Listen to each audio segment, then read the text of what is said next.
Back in the 70s when I was growing up, 70s and 80s, they had this cartoon. It was, for the most part, as I remember it, it was educational, and it was called Schoolhouse Rock. One of the things that flashed up on the screen is knowledge is power. As your body grows bigger, your mind must flower. It's great to learn, because knowledge is power. If you want to become powerful in this life, and I don't just mean physically powerful, although that's going to help you too,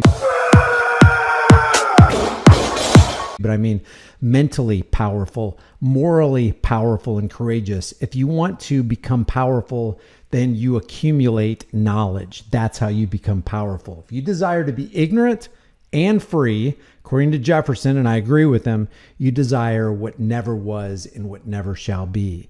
So when we're talking about tyrants, specifically the thin blue line badge tyrants who are supposed to be protecting and serving us, it's so easy to be wrong and to persist in being wrong when the costs of being wrong are funded by others. So when you see a cop, an Amber Geiger or Philip Brailsford, or the guy who shot and ended the life of Philando Castile, when you're talking about those people, even when they get convicted, even when they go to prison, it doesn't monetarily, usually, most of the time, doesn't monetarily cost them anything. In Philip Brailsford's case with Daniel Shaver in Mesa, Arizona, he was acquitted for doing something that if you and I did the same thing, we wouldn't see the light of day for the rest of our lives. But somehow, because they have this blanket of qualified immunity, they can get away with literal red rum. I want to present something to you that is substantial, that does increase our knowledge bank and make us powerful individuals and powerful beings, because we are going to eventually, one day or another, it's not a matter of if, it's a matter of when, you encounter that psychopathic power tripper. And I truly mean psychopathy. And we're hearing a lot lately that cops don't become psychopaths. Psychopaths sign up to be cops. And we see that frickin' prophecy fulfilled every single day. There's thousands of videos that go up, not just on YouTube, but throughout the internet, showing that, hey, it's not just a few bad apples problem. We have a freaking systemic problem, and it almost looks like the system was built to facilitate and accommodate psychopaths who will rule over the rest of us. Because let's face it, who's going to fill that vacuum of power? It's going to be people who want to rule you, who want to exercise authority over you. Let me ask you, do you have any desire at all to rule over another fellow human being? Do you have any desire or willingness to want to give another human being a command, and if they don't follow it, then you can punish them and get away with it? Do you have any desire to do that? Because that's what it is to be a political parasite. That's what it means to be a law enforcer. I mean, when you flesh it out and you look at their actual actions, not what they say they're going to do, not the oath that they took to protect and serve, but when the rubber meets the road, what they actually do to you. They thrill at getting your ID. Like David says from San Joaquin Valley Transparency, and I agree with this because you can see it on their face. It's like crack to them. It's like they're a dealer, or they're a user, and they got to have that next fix, and that next fix is making you give their ID, making you insecure in your person. Well, I wanted to read this right here because this is a comment from Bobcat, Arizona, 4840. I want to give a shout out to him, but I read this comment and I was like, wow, I would like to see this right here in action. As a matter of fact, I wrote back and said, hey, do you have any video of this? Because I would like to see you do this right here. I'd like to see somebody do this. I'd like to get an opportunity to do this myself. He said, I've had a couple of cops try this with me, and this is from the last video that I did with Mac and Bravo. This guy, I know it's an old video, but it's definitely still instructive and just as relevant today as it was 3 years ago. But he said, I've had a couple cops try this with me when they start asking me continuous questions. I then invoke chain of command laws and demand an officer of the court and an internal affairs officer out to the scene immediately. I then accuse them of abuse of taxpayer dollars and see if the DA will take the charge of being in possession of a firearm while in the commencement of a crime also into consideration. And that's something that's interesting to me. Because what are these cops doing to you? All you have to do is ask yourself, what would happen to me if I did the same actions this badge law enforcer is doing to me, if I did that to other people, well, you'd be arrested. Why? Because you're actually committing criminal activity. You're harming somebody, you're victimizing them, you're economically terrorizing them, you're stealing from them, you're kidnapping them, you're throwing them into your basement, the cage.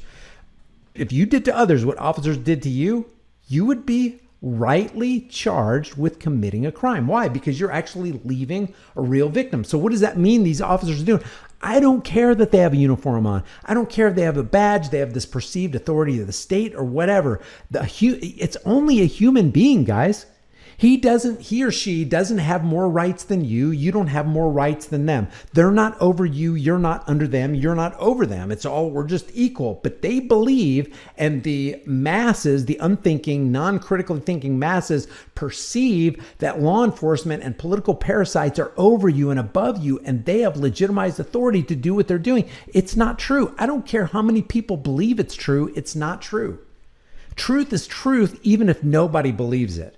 But a lie is still a lie, even if everybody believes it. And it seems that a majority of people believe that law enforcers can do what they do and they actually have qualified immunity, whereas you don't. So if you just ask yourself the question, if I did to others what a law enforcement officer did to me, what would I be doing? What would I be engaged in? I'd be engaged in the commencement of a crime with a firearm. Period. I mean, it's so freaking simple. That usually gets the bully's attention real quick, says Bobcat. They didn't try to hurry up and finish what they were doing. And when they hand me my tickets, I make sure that they are held under citizen's arrest until the DA and the internal affairs officer shows up. And if they run away, I sit there and wait for the DA and the internal affairs officer and have the officer called back, and an additional charge called flight from prosecution is presented to the DA. First of all, I can't see a DA actually showing up to a traffic stop just because you requested him. Never seen that. Never heard of it. So Bobcat, if this has happened to you, surely, this would set precedent. This would be groundbreaking. Surely if you did this, surely if they came out, the DA came out and you actually charged those cops citizen's arrest, you got it on video. You got it on body cam. You got it on dash cam. You got it on your cell phone. It says the cops really hate it when you actually know the laws that affect them. And that's true. Two things that cops really hate. They hate men and women with cameras, and they hate men and women who know their rights. They can't stand it. They can't stand when you go toe to toe, and then they start engaging in ad hominem activities, the rolling of the eyes. That, oh, we got another one. Oh, you're one of those guys. Oh, you're a sovereign CIT. If I say that word, it'll go into the algorithm in text, and then it'll generate an information shelf that says SOV CIT, and then it'll give some kind of Wikipedia article on it. It's just the censorship is ridiculous. I also asked if they can be looked at for violation of police policies. Everybody needs to learn more laws. And the two laws that you really should learn outside of the Fourth Amendment, Second Amendment, and the Fifth Amendment, especially the Fifth Amendment, guys, stop talking. This is 18 U.S.C. 241, conspiracy against rights, and 18 U.S.C. 242, deprivation of rights under color of law. Name one officer that doesn't violate one of those multiple times every single day. If you have a police officer or a police force engaging in the drug war, which isn't a war on drugs, it's a war on people, then you have somebody who's engaging in violation of 18 U.S.C. 242, deprivation of rights under color of law. Do you have the right to put anything in your body that you want to? Yeah, as long as you're not harming somebody, threatening to harm somebody, or damaging somebody's property and not paying for it. Do you have the right to transport any substance that you want to transport, as long as you're not harming somebody, threatening to harm somebody, forcing somebody against their will to do something they don't want to do?